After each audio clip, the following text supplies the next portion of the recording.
Welcome to Game On. I'm Drew Miller. This is a video series promoting small businesses by highlighting the business and also having some really fun celebrity interviews.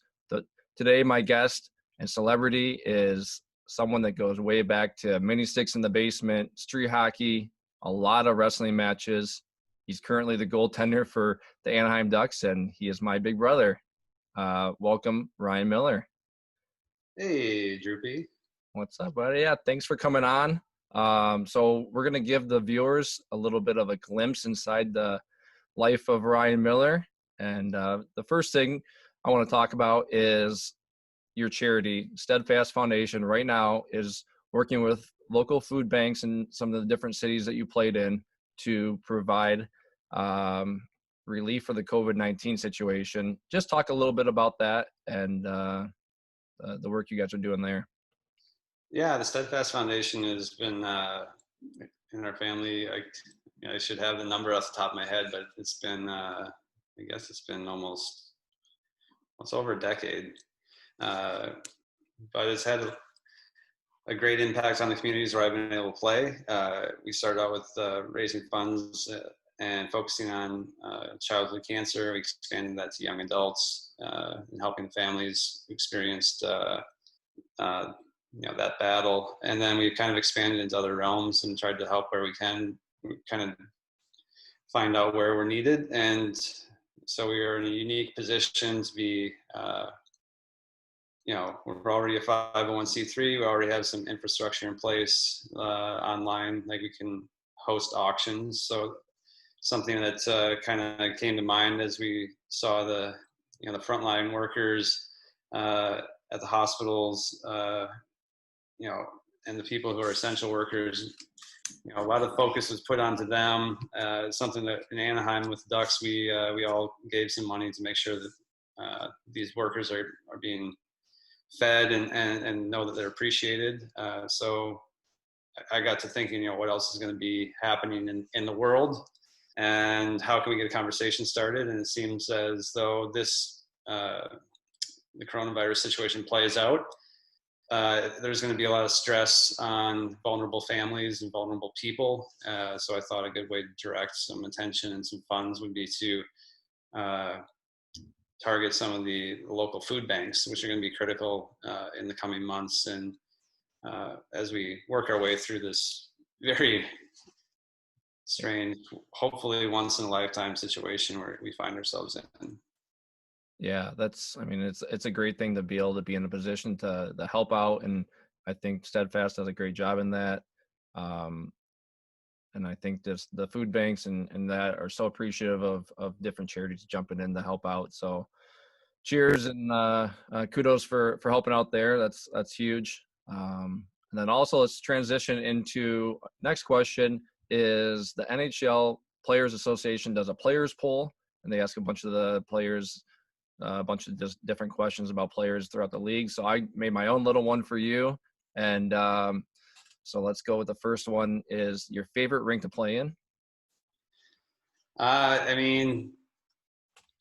For a home rink is always that connection with Buffalo and the years I played there. It was always a great home rink, something to experience with loyalty that fans had. And they'd show up and they had high expectations every night, which I thought was actually a big plus. And then it kind of goes into where is hockey appreciated and where is it fun.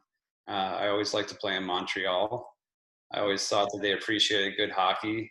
Like, we had some games there where our team had a great night and the fans weren't exactly cheering if you did something the right way, but there was an appreciation. I don't know how to translate that to people, but it's like when you're in a rink where people don't appreciate hockey quite as much as some of the Canadian cities, or like a city that has a lot of history, they really become like a really home team kind of crowd.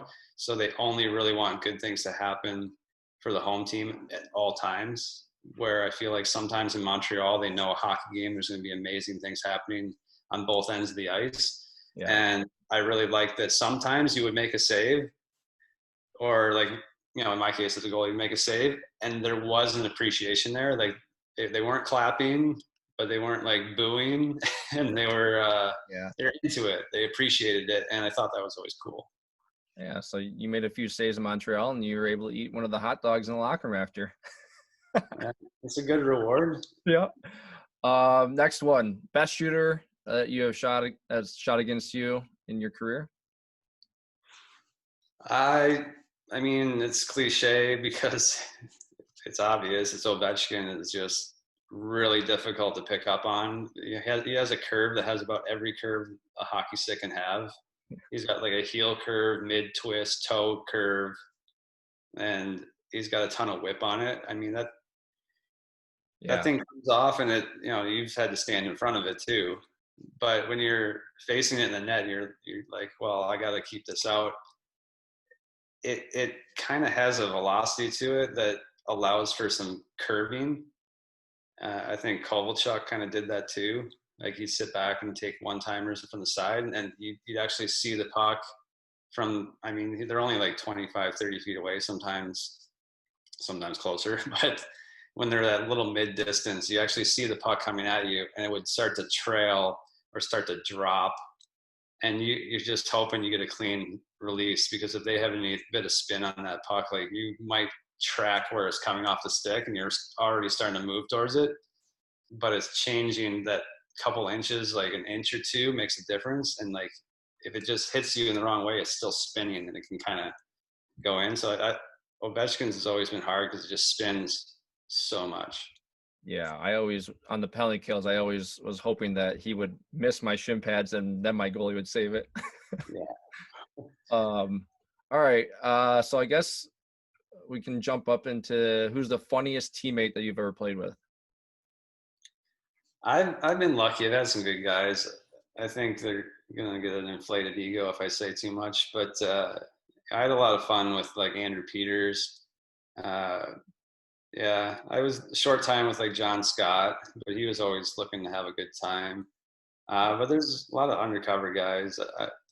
I appreciate guys who are kind of undercover. Like I have fun with like Ricard Raquel, and you know right now, and there's guys that you know they just appeal to like the kind of person you are, and you have a good time with them. So, Yeah. but as far as goofballs go, I mean Andrew Peters and John Scott are guys who stand out. Nice. Usually the big fighter guys are pretty dang funny and good guys. But all right, you have a lot of goalie masks.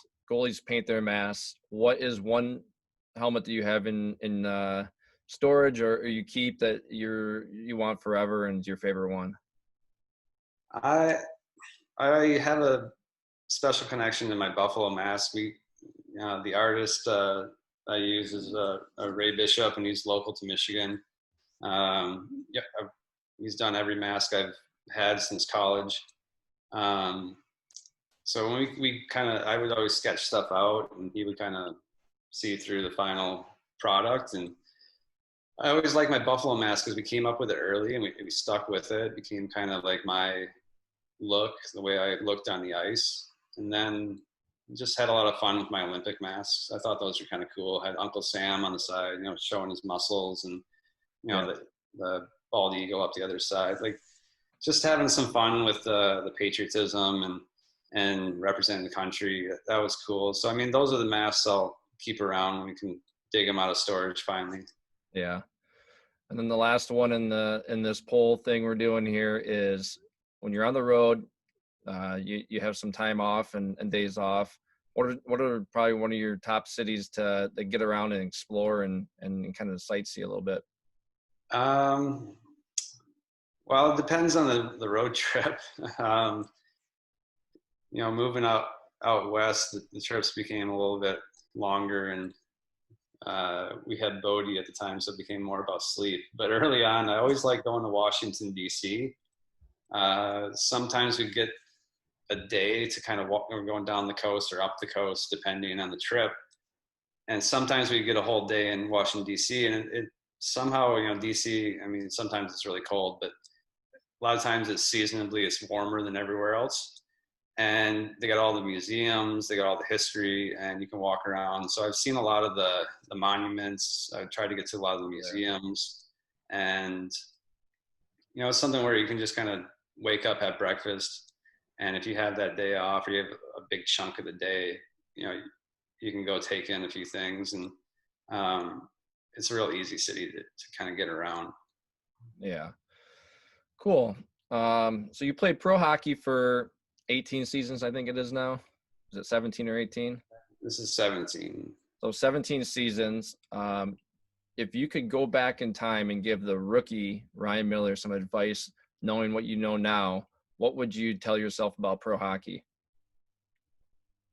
I don't know. I'd probably be a little more relaxed in a few situations. I think you put a lot of hype into the grind of the season, and that was kind of tough early on to kind of manage. I think I could have been better at just relaxing a little bit more. I think I probably chewed up a lot of days preparing for a game, and that became like a lot of work mentally. Yeah. So you think just kind of trusting yourself a little more and not stressing so much that you could have maybe chilled out and not been a crazy goaltender like you are?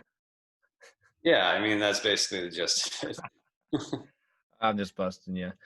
All right, next question. So you have a son, Bodie, my nephew, who's 5. He's just getting into hockey, and you're getting an opportunity to be on the ice with him. How has it been being on the ice with him, and then also just kind of watching him learn the game and that you love, and watching him kind of grow with that passion as well? It's been awesome. It's something that we introduced to Bodie, obviously, when he's young, because he's seen firsthand that dad's playing and people are watching, and he became first a fan because he got stuck in the stands as a baby and taking all the sights and sounds in.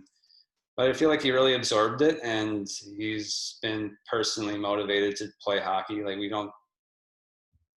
I don't say, "Hey, Bodie, grab the stick, let's go do this." It's usually, "Hey, Dad, let's go play hockey, or let's play down in the basement, or anything like that." So I'm happy about that. And with the current situation, he's missing out on his new spring and summer team. He was gonna, Bummer.